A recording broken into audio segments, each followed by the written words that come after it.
Welcome to our lecture about Internet security, weakness and targets. Today, first lecture, we want to speak about Internet security, to have a survey about the lecture and the topic we want to discuss in the lecture. This is the first lecture of this introductory chapter. There's a second one about Internet technology and web. Then we have a chapter about risk analysis and cybercrime. And then the largest chapter with the most lecture is the Internet and weakness and targets and how to detect attacks and intrusions. And then the final lecture, which is important, and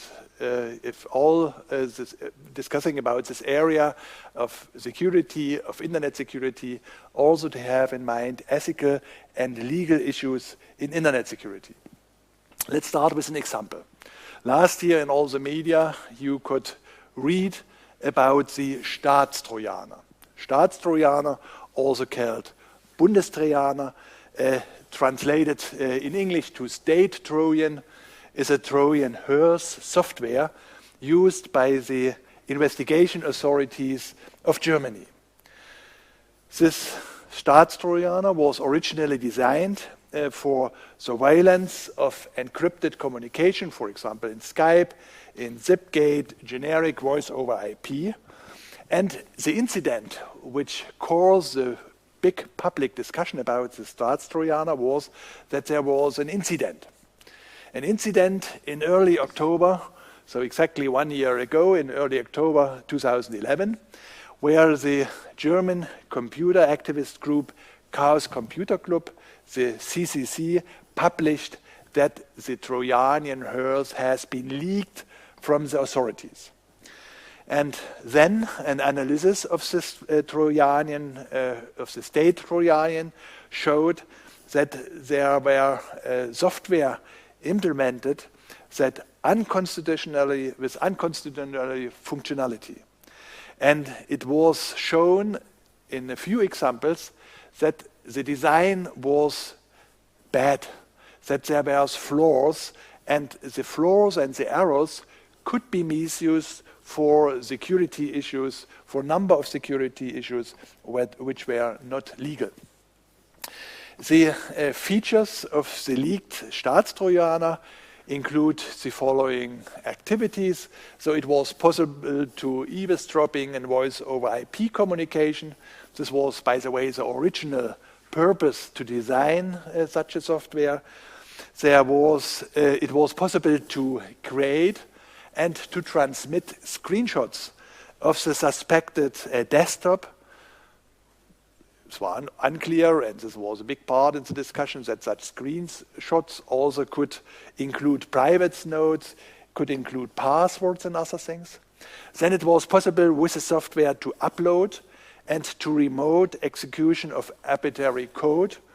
So the Staatstrojaner software can be enhanced with functionalities like searching, reading, writing, manipulating files, to remote exploitation, privilege escalation.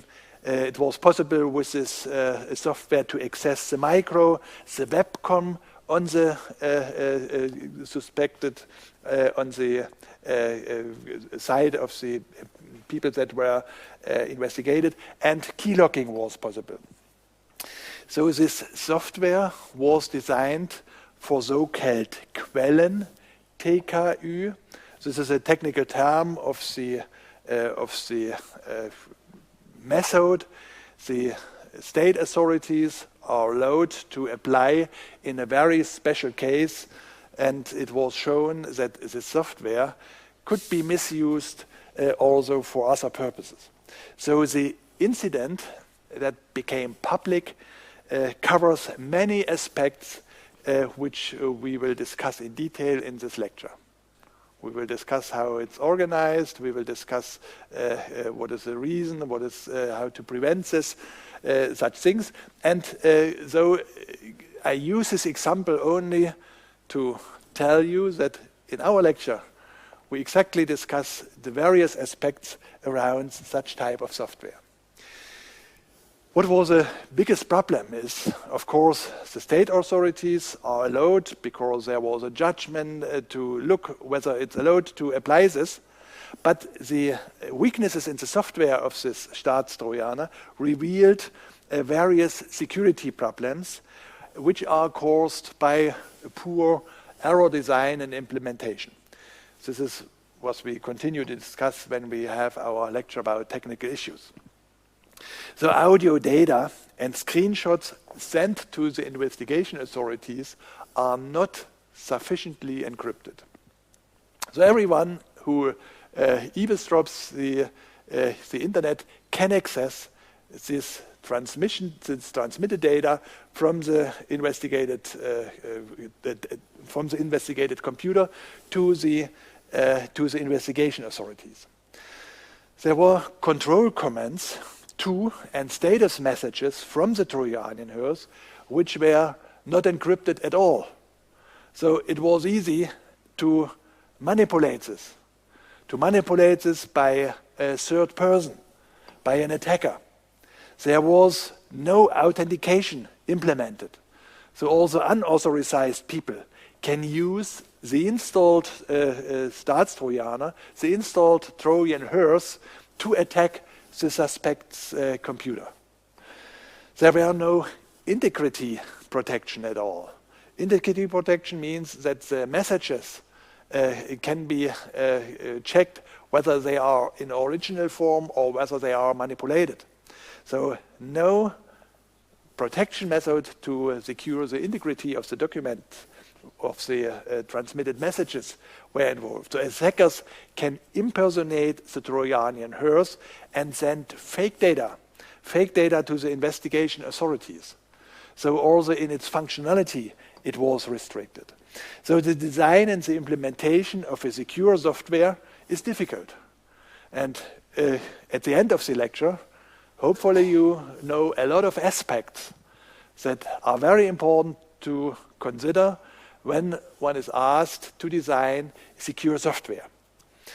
Especially in this field where many legal regulations are in the field. So the security area is very sensitive. There are many things that are completely forbidden, some things that are allowed only special purposes with special permission, some things are allowed but are dangerous. So to understand this, I hope you can draw the knowledge out of our lecture. So the legal regulations here in this area concern the use of malware by investigation authorities, and these regulations are quite complex. We will discuss this topic in more detail when we speak about legal and ethical issues. Currently, it is allowed, and it's covered by the German law, that the surveillance of encrypted internet-based telephony at the source, that means on the computer of a suspect, is allowed, and this is allowed only in very, very restricted fields, if a judgment has to look on, and it is so-called Quellen-TKÜ, Quellen-Telekommunikationsüberwachung.